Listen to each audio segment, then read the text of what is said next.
Alright, y'all, OG Maco broke the oath and met his demise, and most people don't know why. OG Maco got his start by hanging around Gucci Mane's studio, the Brick Factory. While hanging around, he would meet the Migos and start recording music. By 2014, OG Maco would release his first single, You Guessed It, on SoundCloud.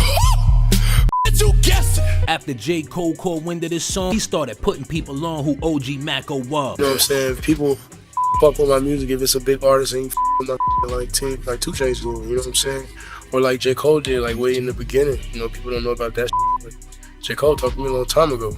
You know what I'm saying? Like, J. Cole was the one that really was telling people in New York about You Guessed It. And a lot of people don't know that. Everybody think like you came from some random but J. Cole was up here screaming it, and my homie Jordan White, used to play for the Jets. He was up here screaming it, you know, before anybody was really like walking around doing it, you know, like that.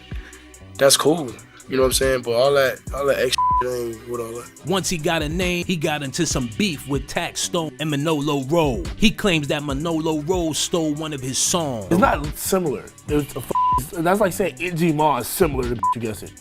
Similar. It is the same song with the same cadence and a different beat and words. It's the same shit. Run, Ricky, run. Exact same shit. You can switch them out. You can switch out the lyrics for any part of both of those songs. Run, Ricky, run. Run, Ricky, run. Run, Ricky, run. But and put the beat for come on, Run, Ricky, run and still go. You feel me? That was my issue. Did a remix. You know, he taking shots at me in the remix, and I'm like, all right, well.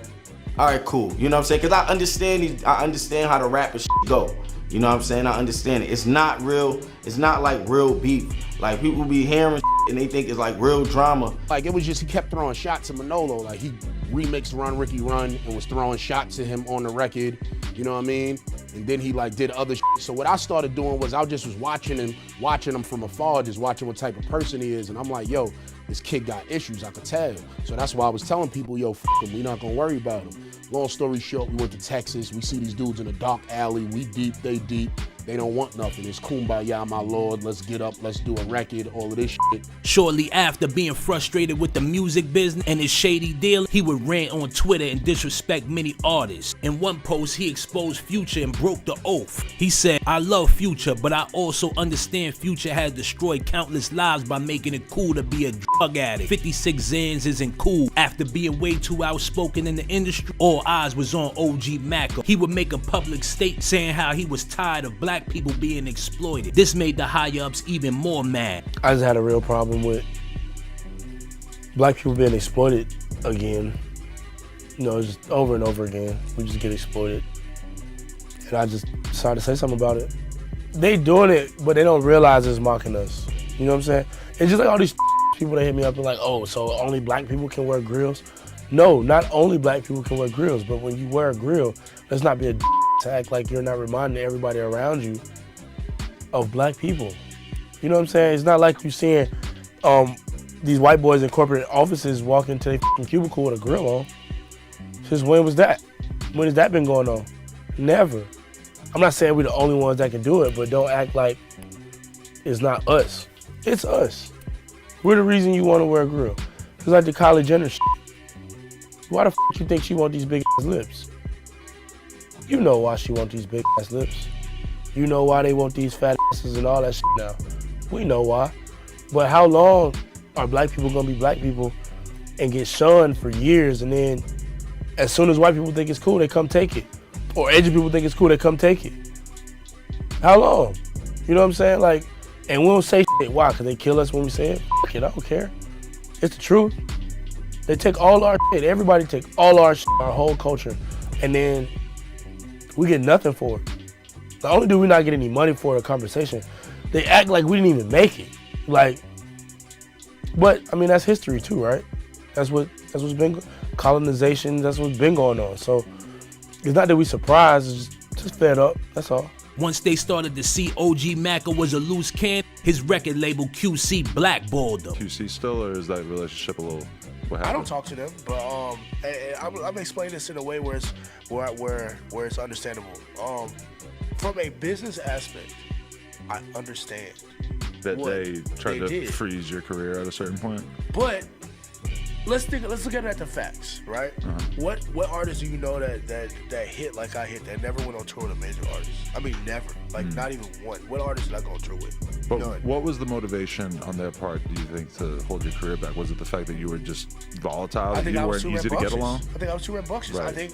I think from what it was that I wasn't a controllable asset. I was an asset, but not a controllable asset. And I feel like if you are trying to manipulate the way that they end up manipulated, that you need a controllable asset. And I'm not going to say who or what I feel became a controllable asset, but I think history shows itself to what it was. And if you look at what I was able to accomplish, I mean, you got every time people hear OG Parker, it's me, baby. You think it was just a personal dislike that you guys developed for each other? That it seems to me like that was probably bigger than any other element. That was bigger than anything, and that was because there are some things that happened off camera that was real. Really? And tell us about them. Nah. No? Some shit, no matter how I feel about somebody or what it is, some shit remains in the streets. And it'll always be that way. Do you feel like that relationship was strong enough that you should have been able to work through whatever kind of issues y'all had? I feel like at this point, we should be able to work through it. Not that I don't want nobody to try. I don't want them to be involved in my career or like that. I'm just saying, like, you giving out bags of money to see who can free JT and all this other shit. Just give me my just due. Because we had conversations about this, you know what I'm saying, that this empire getting built, you know what I'm saying? We had this conversation, you know, if you look at the history of shit, there was no QC over at Motown or QC over at Capitol Records before there's OG Maco. OG Maco gets us to Capitol Records. OG Maco gets us to Motown. It was me and rest in peace, my homie Young Greatness. You know what I'm saying? It was me and Greatness over at Motown. And then Skipper wasn't there yet? Skipper, but no, everybody was there. Migos was still signed to 300. Rich was still signed to 300, but nobody was able to sign to Capitol or Motown. The interest wasn't big enough. But what do you think their motivation was for that? Do you think that they really just wanted to absolutely freeze your career so there was no chance of you? I mean, what other motivation was there at that point? Right. Because you don't hear about a lot of people getting that kind of treatment in the music industry these days. You feel what I'm saying? Yeah. So I mean, if we can run through a bunch of shit and say, oh, it could have been this, it could have been that. But I mean, what other real motivations are there? And I remember when I was doing things on my own, I would get responses. They never knew I was getting the backdoor responses, or people was telling me what they was doing actually. You know, but they was.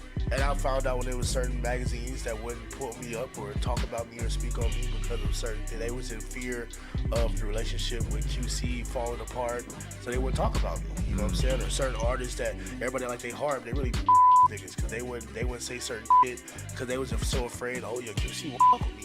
You know what I'm saying? Managers, oh, QC won't fuck with me. And at the same time, QC was still doing what QC was doing and still not fucking with them. That's the craziest part. After he publicly spoke out about how he was being blackballed by his label and his frustration, they sent the enemy at him. In 2016, stories were circulating how OG Maco was in a car accident, but that was a lie. He would go on a No Jumper podcast and mention how he got a scratch and his eye just started to mutate. I bought my girl like a diamond ring. That part's important because you have to understand why I didn't think anything was wrong. Okay. So I bought my girl a diamond ring on her birthday, which is like November-ish, like late November. Bro, is this Will You Marry Me? No, this is like I really, really love you and I'll never. Okay. Right? So I get her a diamond ring or whatever, and the next couple of days I end up with like a cut on my eye. So I'm thinking like we were chatting or something, and my eye got cut. You know, nothing of it. Okay. And over the next couple of days, I have to go to Seattle, handle some business.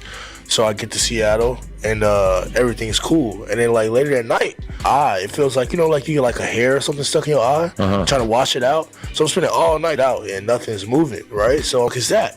And over the next few hours, I end up in a situation where some rent at the hotel, I end up outside. A long ass story with that, but more or less over the next 2 days, my eye end up swelling up, and I'm at my boy Mr. Nice Nice. Shout out to Mr. Nice Nice in Seattle.